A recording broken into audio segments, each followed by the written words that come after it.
Hello दोस्तों, कैसे हैं आप सब। आज की हमारी कहानी है ननद की मनमानी। भाभी, किससे पूछकर आपने ये हॉल के पर्दे बदले? आपको कुछ अकल है कि नहीं? कितने हल्के रंग के पर्दे हैं। आपकी हिम्मत कैसे हुई मेरी पसंद के पर्दे बदलने की? सगुन की ननद जानवी गुस्से में बोली। सगुन डर गई, बोली, दीदी मुझे लगा थोड़े हल्के रंग के पर्दे अच्छे लगेंगे, क्योंकि हॉल की दीवार का कलर डार्क है और हल्के रंग के पर्दे अच्छे लगेंगे और पर्दे बदलने से नया लुक आ जाएगा और सफाई भी हो जाएगी, इसीलिए मैंने। और आगे बोलती, तब तक सगुन की सासू माँ कमला जी आ गईं और बोली, बहू रानी, इस घर में कुछ करने से पहले पूछ लिया करो। ये तुम्हारा मायका नहीं है जो तुम्हारी मर्जी चलेगी। जी। सगुन उदास होकर चली गई। शगुन की शादी को 1 साल होने वाला था। उसे याद आया, जब दुल्हन बनकर आई थी तब सास ने कहा था, बहू आज से ये घर तुम्हारा है, इसे अपना घर समझकर संभालना और इस घर के लोगों को अपना समझकर ही प्यार देना। सगुन भी अपनी तरफ से पूरी कोशिश करती, लेकिन उसे लग रहा था कि इस घर की जिम्मेदारी बस उसकी है। बाकी कभी उसे महसूस नहीं हुआ कि ये घर उसका है, क्योंकि खाने से लेकर हर बात में सास और ननद की चलती। यहाँ तक कि अपने पति सागर के संग कहाँ जाना है, क्या पहनना है, ये भी सास और ननद ही तय करती।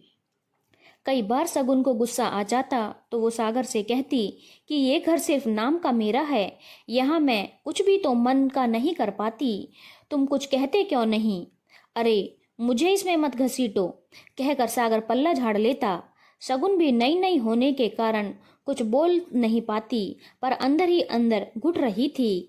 आज ननद जानवी के साथ सगुन बाजार गई थी। जानवी कुछ खरीदारी कर रही थी। शगुन दूर ही खड़ी थी। उसे पता था उसकी राय मानने वाली तो है नहीं।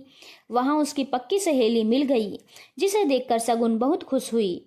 सगुन की शक्ल देखकर बोली, क्या यार, ये दमकता चेहरा बुझा बुझा क्यों है? सगुन ने अपनी परेशानी बताई तो वो बोली, इतनी सी बात है, मैं तुझे बताती हूँ। और उसने उसे उपाय बताया। पहले तो सगुन बोली, ये सही नहीं है यार, इस बात से और बात बिगड़ जाएगी। सहेली बोली, अरे तू करके तो देख, ऐसे कब तक रहेगी? आखिर अब उसी घर में तुझे रहना है। सगुन भी सोच विचार करती हुई घर आ गई। दूसरे दिन माँ जी चाय का इंतजार कर रही थी। सगुन ने अपनी चाय बनाई और अपने कमरे में जा रही थी। माँ जी बोली, बहू मेरी चाय कहाँ है? सगुन बोली, माँ जी आप अपने आप बना लीजिए, जब घर ही मेरा नहीं है तो फिर मैं घर का काम क्यों करूं? माँ जी गुस्से से बोली, दिमाग खराब हो गया है, घर का काम तुम नहीं करोगी तो कौन करेगा? तब तक ससुर, जानवी और सागर भी आ गए। सागर बोला, ये क्या फालतू बात कर रही हो तुम?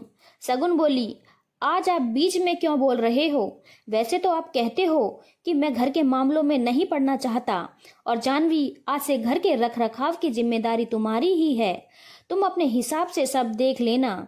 सगुन चाय लेकर कमरे में चली गई। सास बोली, देख क्या रहा है? उसके मायके फोन लगा।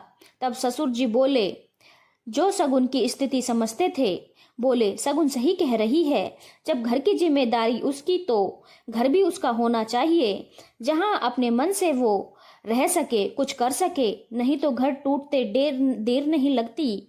पहले तो माँ जी को समझ नहीं आया, पर घर टूटने के अंदेशे से उन्हें डर लगा।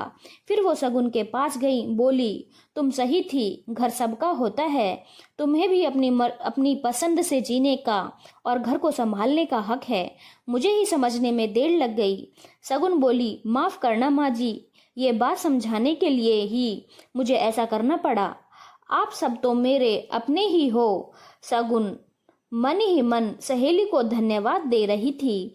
उसके चेहरे की रौनक वापस आ गई थी।